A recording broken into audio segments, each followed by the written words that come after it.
Hello everyone, welcome back to our channel. তো কেমন আছো তোমরা সবাই? আশা করি তোমরা সবাই খুবই ভালো আছো, আর আমিও খুব ভালো আছি। চলে আসলাম তোমাদের জন্য নতুন আরেকটি ভিডিও নিয়ে। তো আজকের ভিডিওতে তোমাদেরকে আমি ডিটেন করে যে ফেসিয়ালটা অনেকে করে, তো তার ভিডিও বা তার টিউটোরিয়ালটি তোমাদের সাথে আজকে শেয়ার করব। তো চলো আমি ভিডিওটা স্টার্ট করছি। আর ভিডিওতে যাওয়ার আগে তোমরা যারা আমার চ্যানেলে নতুন তারা প্লিজ চ্যানেলটিকে সাবস্ক্রাইব করে দেবে এবং ভালো লাগলে অবশ্যই লাইক কমেন্ট শেয়ার করবে। তো চলো আমি ভিডিওটা স্টার্ট করছি। তো সবার ফার্স্টে আমি তোমাদেরকে প্রোডাক্টগুলো দেখিয়ে দিচ্ছি যে আজকে আমি কী প্রোডাক্ট ইউজ করব। তো আমি কিন্তু আজকে সব ডক্টর রাসেলের ডি10 স্মুথনিং দ্য স্কিনের আজকে সব প্রোডাক্ট ইউজ করব। মানে আজকে যা প্রোডাক্ট ইউজ করব সব ডক্টর রাসেলেরই। তো এখানে আমি একটা কম্বো কিনেছি। তো এর মধ্যে তোমরা ক্লিনজিংটা বাদে স্ক্রাব, জেল, প্যাক আর ম্যাসাজ ক্রিম এই চারটেই পেয়ে যাবে। তোমাদেরকে আমি দেখিয়ে দিচ্ছি। আর এই ডাব্বার মধ্যেই চারটে প্রোডাক্ট পেয়ে যাবে। আর এগুলো পুরো অল স্কিন টাইপসের, তার ফলে তোমাদের কোনো প্রবলেম হবে না। আর তার সাথে আমি ডিটেন করার জন্য নিয়েছি এখানে নিউট্রি ম্যাক্স গ্লোর একটা পাপাইয়া ফ্রুটের একটা ডিটেন, আর তার সাথে টোনার, ক্লিনজিং মিল্ক আর একটা সিট মাস্ক, সেটা হচ্ছে ডক্টর রাসেলের। তো সবার ফার্স্টে আমি একটা কটন প্যাডে ভালো করে টোনারটা নিয়ে ভালো করে ফেসটা ক্লিন করে নিচ্ছি, যাতে করে স্কিনের মধ্যে কোনো রকম নোংরা না লেগে থাকে। আর এই ফার্স্ট স্টেপটা করা খুবই গুরুত্বপূর্ণ। আর তোমরা চাইলে এখানে টোনারের বদলেও গোলাপ জল বা শুধু জল দিয়েও কিন্তু করতে পারো। তো এরপর আমি ফেসটাকে ক্লিন করে নেওয়ার পর ক্লিনজিং মিল্ক দিয়ে ভালো করে ফেসটাকে ক্লিন করে নিচ্ছি বা ফেস ওয়াশ করে নিচ্ছি। এখানে আমি আয়ুরে ক্লিনজিং মিল্ক ইউজ করছি। তোমরা আমার প্রত্যেকটা ভিডিওটাতে এই ক্লিনজিং মিল্কটাই দেখতে পাবে, আর আমি এটাই ইউজ করি, সেই জন্য তোমাদেরকে প্রত্যেকটা ভিডিও বা প্রতিবারে এটাই দিয়েই ভিডিও করে দেখাই, আর ক্লায়েন্টকেও আমি এটাই দিই। তো ফার্স্টে আমি ক্লিনজিং মিল্কটা দিয়ে ভালোভাবে 2 থেকে 3 মিনিটের জন্য আলতো হাতে পুরো ফুল ফেসটা, নেক এবং এয়ারটাও ভালো করে পরিষ্কার করে নিতে হবে। আমি এখানে পুরো সেম প্রসেসে কিন্তু আর আলতো হাতে করে বেশি জোরে চাপ না দিয়ে কিন্তু পুরো ফুল ফেসটাকে ক্লিন করে নেব।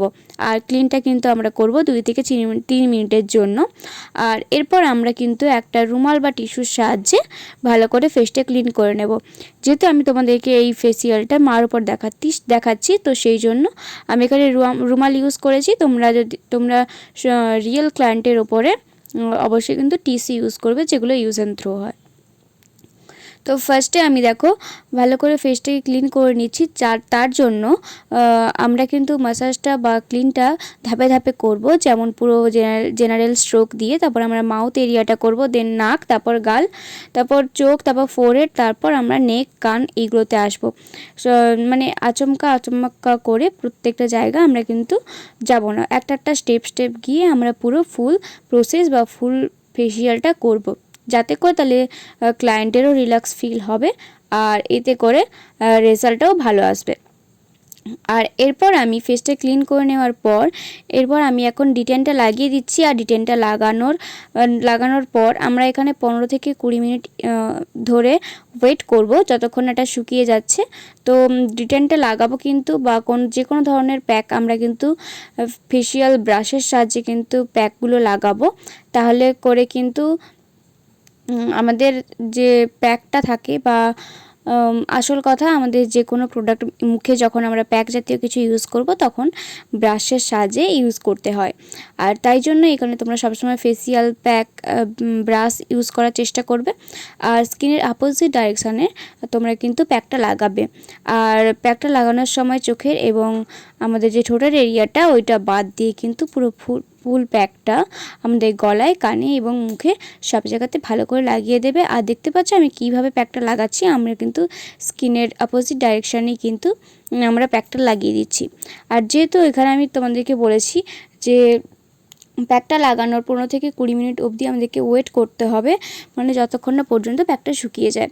তো প্যাকটা লাগানোর পর 15 থেকে 20 মিনিটের পর আমি এখানে অল্প করে হাতে জল নিয়ে ভালো করে প্যাকটাকে আগে যে শুকিয়ে যাওয়া প্যাকটাকে আমি ভালোভাবে নরম করে নিচ্ছি, যাতে করে আমরা যখন এই প্যাকটাকে ম্যাসাজ করব তাহলে আমাদের মুখের মধ্যে কোনো চাপ না পড়ে বা টান না পড়ে। তো সেই জন্য আমি এখন জল দিয়ে ভালোভাবে পুরো প্যাকটাকে গলিয়ে নিচ্ছি। আর এইভাবে আস্তে আস্তে করে সার্কুলার মোশনে এবং ক্লক এবং অ্যান্টি ক্লক ওয়াইজ একটু হালকা পরিমাণে আমরা ডিটেনটাকে ম্যাসাজ করব। ম্যাসাজ করতে করতে এইবারে আমাদের যে মেন স্টেপটা, মানে এরপরে আমাদের যে স্ক্রাবারটা আমরা ইউজ করব সেটা আমরা কিন্তু এই ডিটেনের ওপরেই লাগিয়ে দেব। তো এই ডিটেনের উপরে স্ক্রাবারটা লাগিয়ে দিলে একদিকে আমাদের ডিটেনেরও ম্যাসাজটা হয়ে যাবে আর অপর দিকে আমাদের কিন্তু স্ক্রাবটাও হয়ে যাবে। যখনই তোমাদের কাছে কোনো কেউ ডিটেন করে ফেশিয়াল করতে আসবে তাদেরকে কিন্তু এই ডিটেনের সাথেই স্ক্রাবটা দিয়ে দেবে, তাহলে দেখবে তোমাদের প্রসেসটাও তাড়াতাড়ি হয়ে যাবে এবং দুটো দিক মানে স্ক্রাবার এবং ডিটেনের যে ম্যাসাজটা সেটাও একসাথে হয়ে যাবে। আর এটার কোনো সাইড এফেক্ট হবে না, এটা এইভাবেই পুরো ফেশিয়ালটা করতে হয় ডিটেন ফেশিয়াল করতে গেলে। তো এইভাবেই কিন্তু আমি স্ক্রাবারের সাহায্যে 1 থেকে 2 মিনিটের জন্য ভালোভাবে ম্যাসাজ করছি। আর স্ক্রাবটাকে বেশি জোরে চাপ দেবে না, যেহেতু স্ক্রাবের মধ্যে ছোট ছোট দানা মতো থাকে, তো সেইটা স্কিনে বেশি ঘষা লাগলে স্কিনটা কেটে যেতে পারে। তো সেই জন্য খুবই আলতো হাতে করে কিন্তু স্ক্রাবটাকে ইউজ করতে হবে। আর স্ক্রাবটা ইউজ করার ফলে আমাদের যে ডেড সেলসগুলো থাকে এবং ব্ল্যাক হোয়াইট হেডসগুলো থাকে সেইগুলো মানে খুবই অনায়াসে উঠে আসবে আর স্কিনটাও খুব গ্লো করবে। তো সেই জন্য স্ক্রাবার করা অতি অবশ্যই জরুরি। তো স্ক্রাবটাকে 1 থেকে 2 মিনিটের ম্যাসাজ করার পর আমি এখানে আবার একটা ভেজা রুমাল দিয়ে ভালো করে স্ক্রাব সহ ডিটেনটা তুলে নিচ্ছি। আর স্ক্রাবের পর এখানে আমি এখন ব্ল্যাক এবং হোয়াইট হেডস ক্লিন করব। তার জন্য একটা কটন প্যাডে আমি টোনার নিয়েছি আর ব্ল্যাক হেডস ক্লিনার নিয়েছি, নিয়ে পুরো একটু একটু করে টোনার লাগাচ্ছি, দিয়ে আমি এখানে পুরো ব্ল্যাক এবং হোয়াইট হেডসটা ক্লিন করে নিচ্ছি। মূলত আমাদের যে ব্ল্যাক এবং হোয়াইট হেডসটা থাকে ওটা টি জোনে হয়, তো সেই জন্য আমি এখানে ভালোভাবে ক্লিন করে নিচ্ছি। তারপরে আমি যে স্ক্রাবের যে গুঁড়োগুলো থাকে সেগুলোকে খুবই আলতো হাতে এবং শুকনো হাতে, কোনো জল নেই, আমি এমনি ঝেড়ে দিচ্ছি যাতে করে ম্যাসাজ করার সময় কোনো ধরনের কোনো অসুবিধা না হয় ক্লায়েন্টের। তো এরপর আমি এখানে নিয়েছি ডক্টর রাসেলেরই একটা ফেস জেল, আর এই জেলটাকে আমি নিয়ে পুরো ফুল ফেসে ম্যাসাজ করব এখন, যতক্ষণ না পর্যন্ত এই জেলটা পুরো স্কিনের মধ্যে অ্যাবসর্ব হয়ে যাচ্ছে। মানে আমরা এই যে জেলটাকে আমরা ততক্ষণ ধরেই ম্যাসাজ করতে থাকবো যতক্ষণ না পর্যন্ত জেলটা পুরো স্কিনের মধ্যে শুকিয়ে যায়, বা পুরো স্কিনটা যতক্ষণ না পর্যন্ত জেলটা শুষে নেয় বা টেনে নেয়। তো ততক্ষণ অবধি আমরা কিন্তু ফুল ম্যাসাজটা করতে থাকবো। তার জন্য আমরা কিন্তু ক্লায়েন্টকে আগে জিজ্ঞেস করব যে তাদের প্রেশারটা, মানে আমরা যে তাদেরকে হাতের প্রেশারটা দিয়ে করছি সেটা ঠিক আছে নাকি, তাহলে আমরা বুঝতে পারবো যে ক্লায়েন্টের এখানে আরাম বোধ হচ্ছে। তো সেই জন্য আমি এখানে তোমাদেরকে আমি অনেক ভিডিওতে ম্যাসাজ পুরো ফেস ম্যাসাজের পুরো ফুল ভিডিও দিয়েছি, আর আজকে আমি পুরো ফুল ম্যাসাজের ভিডিওটা দিয়েছি, তো সেই জন্য ভিডিওটা একটু বড় হবে। তো তোমরা একটুখানি কষ্ট করে দেখে নেবে, কারণ যদি তোমরা একটাও কোনো স্টেপ মিস করে যাও তাহলে কিন্তু তোমরা শিখতে পারবে না। তো সেই জন্য আমি এখন পুরো জেলটাকে দিয়ে ভালোভাবে ফেসের মধ্যে জেনারেল স্ট্রোক ফার্স্টে করে দেন আমরা কিন্তু পুরো ম্যাসাজটা করছি, মানে যেমন আমরা ফেসিয়ালের ম্যাসাজটা করি তো সেই রকমভাবে পুরো ফেসে ভালো করে জেলটা দিয়ে ম্যাসাজটা করছি। তোমরা ম্যাসাজ করতে করতে দেখবে 5 থেকে 6 মিনিটের পর পুরো জেলটা স্কিনের মধ্যে পুরো শুকিয়ে যাবে, মানে জেলটা পুরো স্কিনের মধ্যে অ্যাবজর্ব হয়ে যাবে। সো দেখো আমার কিন্তু জেলটা পুরোপুরি স্কিনের মধ্যে সেট হয়ে গেছে। এখন আমি আর কোনো ধরনের রুমাল বা টিস্যু দিয়ে মুছবো না, কারণ এই জেলের ওপরেই কিন্তু আমরা এই ক্রিমটা দিয়েই কিন্তু ম্যাসাজটা করব। তোমরা অনেকেই হয়তো গুলিয়ে ফেলো যে জেলটা ইউজ করার পর তোমরা অনেকে মুছে দাও, কিন্তু এরকম করলে হবে না, জেলের ওপরেই কিন্তু আমাদের ম্যাসাজটা করতে হবে। আর যেই সব ফেসিয়াল কিটে জেল থাকে না, তো সেটা তখন আর স্ক্রাবের পরে ম্যাসাজ দিয়ে পুরো স্টেপটা করে দেবে। তো এখন আমি জেল ক্রিমটা দিয়ে পুরোপুরিভাবে ম্যাসাজটা করছি। আর ম্যাসাজটা ততক্ষণই করতে হবে, আমাদের 15 থেকে 20 মিনিটের জন্য ম্যাসাজটা করতে হবে, তাহলে আমাদের যে ফেসিয়ালের সেটা বেস্ট রেজাল্ট আসবে। আর যতক্ষণ না পর্যন্ত ক্রিমটা পুরো স্কিনের মধ্যে অ্যাবসর্ব হয়ে যাচ্ছে, মানে এটাতেও আমরা কোনো ধরনের জল ইউজ করব না, শুধু ক্রিম দিয়েই পুরো ফুল ম্যাসাজটা করব। আর দেখবে করতে করতে ঠিক 10 থেকে 15 মিনিটের পর পুরো ক্রিমটা স্কিনের মধ্যে পুরো সেট হয়ে গেছে। বাস তাও চলো আমি পুরো ফেসিয়ালের ম্যাসাজটা আমি এখন দেখাচ্ছি, তোমরা দেখতে থাকো আর সাথে থাকো। আর হ্যাঁ, ফেশিয়াল করার সময় কিন্তু অবশ্যই ক্লায়েন্টকে ফেশিয়াল ব্যান্ড এবং টাওয়াল এই দুটো পরিয়ে দিতে হবে না। অনেকে কিন্তু ফেশিয়াল করার সময় টাওয়ালই দিতে ভুলে যায়। ফেশিয়াল ব্যান্ড সবাই ইউজ করে হয়তো, কিন্তু টাওয়ালটা অনেকে দেয় না, কিন্তু এটা আমাদেরকে দিয়ে রাখতে হবে। এটা আমাদের প্রফেশনাল, তো সেই জন্য প্রফেশনালভাবেই কাজটা করতে হবে। তার জন্য আমি এখানে ক্লায়েন্টকে ভালোভাবে ফেসিয়াল ব্যান্ড এবং টাওয়ালটা পরিয়ে দিয়ে এখন আমি পুরো ফেসিয়াল ম্যাসাজটা করছি। তো চলো তোমরা দেখতে থাকো আর সাথে থাকো।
আর ফেসিয়াল যখন আমরা করব তখন প্রত্যেকটা স্টেপ তোমরা 3 থেকে 4 বার ধরে করবে, তাহলে দেখবে আমাদের যে ফেসিয়ালের যে টাইমটা মানে 15 থেকে 20 মিনিট যে টাইমটা সেটা পুরোপুরিভাবে আমাদের সেট হয়ে যাবে।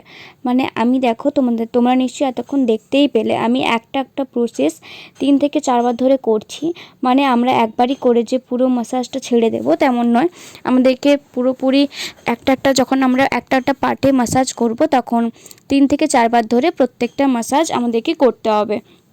আর স্কিনটাকে আমরা যখন ম্যাসাজটা করব তখন কিন্তু একদমই নিচের দিকে ম্যাসাজ টানবো না, সবসময় উপরের দিকে করতে থাকবে, তাহলে কিন্তু স্কিনটা টান হবে, ঝুলে যাবে না। আর যারা বিগিনার্স আছে তারা কিন্তু এটা অবশ্যই খেয়াল রাখবে যে সবসময় কিন্তু ওপর দিকে মানে আপার লিফটিংভাবে আমাদের পুরো ম্যাসাজটা হবে, নিচের দিকে একদম করবে না। তো তোমরা নিশ্চয়ই দেখতে পেলে আমি ফার্স্টে কিন্তু ফেসিয়ালটা করার সময় জেনারেল স্ট্রোক দিয়ে স্টার্ট করেছি, দেন আমরা মাউথের এরিয়াটা করেছি। তার যেহেতু আমাদের লাফিং জোনে বেশি করে আমাদের ক্রিজ লাইন পড়ে, তো সেই জন্য অবশ্যই কিন্তু আমাদের এই লিপ এরিয়াটাকে আগে ভালোভাবে ম্যাসাজটা করতে হয়, দেন নাক, তারপর আমরা চিকে যাব, তারপর আইস, তারপর ফোরহেড, তারপর আমরা চিনে যাব। তো দেখতেই পাচ্ছ কিন্তু আমি একটা স্টেপ যখন করছি তখন একটা ধাপে পুরো ফুল প্রসেসটা বা ফুল ম্যাসাজটা করছি। আর অনেক ম্যাসাজের ক্ষেত্রে দেখবে একটু হয়তো জেনারেল স্ট্রোক করতে করতে লিপসে চলে গেল, তারপর আবার ডিরেক্ট আইসে চলে গেল, ফোরহেডে, এরকম করলে কিন্তু ম্যাসাজ হবে না, আধুরা থেকে যাবে, মানে খামতি থেকে যাবে। তো সেই জন্য আমি তোমাদেরকে বলে দিলাম। সো দেখো ফার্স্টে কিন্তু আমরা এখন ম্যাসাজটা করার পর আমার ম্যাসাজটা কমপ্লিট হয়ে গেছে। তো এরপর আমি এখন একটা রুমালের সাহায্যে ভালোভাবে ফেসটাকে ক্লিন করে নিচ্ছি। আমরা ফেসিয়ালের অর্ধেক স্টেপে চলে এসেছি, মানে এরপর আমরা এখন লাগাবো প্যাক। তার জন্য আমি এখানটায় আবারও ডিটেনের মতোই একটা ফেসিয়াল ব্রাশ নিয়ে ভালোভাবে আমি এখন প্যাকটা লাগিয়ে দিচ্ছি। স্কিনের অপোজিট ডিরেকশানেই কিন্তু প্যাকটাকে লাগাতে হবে। আর আমরা কিন্তু চোখের এরিয়া এবং লিপ এরিয়াটা বাদ দিয়েই কিন্তু পুরো প্যাক বা যে কোনো আমরা যখন প্যাক জাতীয় কিছু লাগাবো তখন কিন্তু অবশ্যই আন্ডার আইস এবং লিপস এরিয়াটা বাদ দিয়ে পুরো প্যাকটা লাগাবে। আর যখন প্যাকটা লাগাবে তখন ক্লায়েন্টকে বলে দেবে কথা বলতে না, তাহলে যদি কথা বলে তখন প্যাকটা লাগানোর পর যদি কথা বলে তাহলে আমাদের যে প্যাকটা লাগানোর পর ভাঁজ খেয়ে যাবে, তো সেখান থেকেই কিন্তু রিঙ্কেলসের সম্ভাবনা থাকে। তো প্যাকটা লাগিয়ে আমি এখন 15 মিনিট ওয়েট করব শুকানোর জন্য। আর শুকানো হয়ে গেলেই আমি তারপর ম্যাসাজ করতে করতে ফুল প্যাকটাকে তুলে দেব। তো আমি এখন প্যাকটা লাগানোর পর এখন আমি একটা লিপ সিরাম ইউজ করছি, কারণ যেহেতু ফেসটা হাইড্রেট হওয়ার সাথে সাথে আমাদের লিপটাকেও জরুরি, তো সেই জন্য আমি এখন একটা লিপ সিরাম ইউজ করলাম। তো প্যাকটাকে আমি এখন 15 মিনিট রাখার পর এখন ভালোভাবে হাত দিয়ে জল দিয়ে ভালো করে প্যাকটাকে আগে নরম করে নিচ্ছি, দেন আমরা এখন 5 থেকে 6 মিনিটের জন্য ম্যাসাজ করে তুলে দেব প্যাকটা। আর প্যাকটাকে আমরা কিন্তু ভালোভাবে ম্যাসাজ করতে করতে তুলবো জল দিয়ে। আর নাহলে শুকানো প্যাকটাকে যদি আমরা ডিরেক্ট তুলতে যাই তো তখন দেখবে প্যাকটা তোলার পর প্যাকের যে সাদা সাদা ভাব ফুটে ওঠে না, সেইটা উঠবে প্যাকটা লাগানোর পর। তো সেই জন্য অবশ্যই হালকা ম্যাসাজ করে পুরো প্যাকটাকে তুলবে। তো এরপর আমি পুরো প্যাকটাকে একটা রুমালের সাহায্যে তুলে নিচ্ছি। আর এরপর সবার লাস্ট স্টেপ, আমি এখানে একটা ডক্টর রাসেলের অ্যালোভেরা সিট মাস্ক ইউজ করছি, বা তোমরা সিরাম মাস্কও বলতে পারো। আর এই সিরাম মাস্কটা যারা একটু বেশি দামের ফেসিয়াল করে তাদেরকে দেওয়া হয়, বা যারা এই সিট মাস্কটা আলাদা করে নিতে চায় তাদেরকেও দেওয়া হয়। তো এই সিট মাস্কটা খুবই ভালো, যারা ইউজ করতে চায় বা যারা ইউজ করে তারা অবশ্যই জানে। আর আমরা যদি নিজেরাও যখন সিটিএম ইউজ করি, সপ্তাহে ঘরে যখন সিটিএম করি তখনও আমরা সিট মাস্কটা ইউজ করতে পারবো। এমন শুধুমাত্র ফেসিয়াল করার পরই যে সিট মাস্ক ইউজ করতে হয় তেমনটা নয়, তোমরা চাইলে ক্লিনজিং স্ক্রাব করার পরও কিন্তু এই শিট মাস্কটা ইউজ করতে পারো। আর এই শিট মাস্কটা আমি 20 মিনিটের জন্য রেখে দেব। আর এই 20 মিনিটের পর আমি কিন্তু আর এই শিট মাস্কটাকে তুলবো না, জল দিয়ে আর রুমাল দিয়ে মুছবো না। এটা যে আমাদের সে সিরাম মাস্কটা আছে ওটা পুরো স্কিনের মধ্যে সেট হয়ে যাবে। তার জন্য দেখো আমি এখানে 15 থেকে 20 মিনিট ওয়েট করার পর এখন আমি পুরো সিরাম মাস্কটাকে তুলে নিচ্ছি। তুলে নিয়ে যে সিরামটা আমাদের যে ফেসের মধ্যে রয়ে গেল সেটাকেই আমরা এখন সার্কুলার মোশনে বা পুরো ম্যাসাজ করে করে পুরো ফেসের মধ্যে সেট করে দেব। আর ক্লায়েন্টকে বলবে ফেসিয়াল করা হয়ে গেলে 24 ঘন্টা মুখে জল লাগাতে না, আর তারপরে দিন থেকে তারা যা খুশি করতে পারে। তো আমার এখন ফেসিয়ালটা পুরো কমপ্লিট হয়ে গেছে, আমি তোমাদেরকে পুরো গ্লোটা দেখাবো ভিডিও শেষে। আর কেমন লাগলো অবশ্যই জানাবে, ভালো লাগলে অবশ্যই লাইক কমেন্ট শেয়ার এবং চ্যানেলটিকে সাবস্ক্রাইব করে দেবে। তোমাদের সাথে দেখা হচ্ছে নেক্সট ভিডিও। তোমরা ভালো থেকো, সুস্থ থেকো।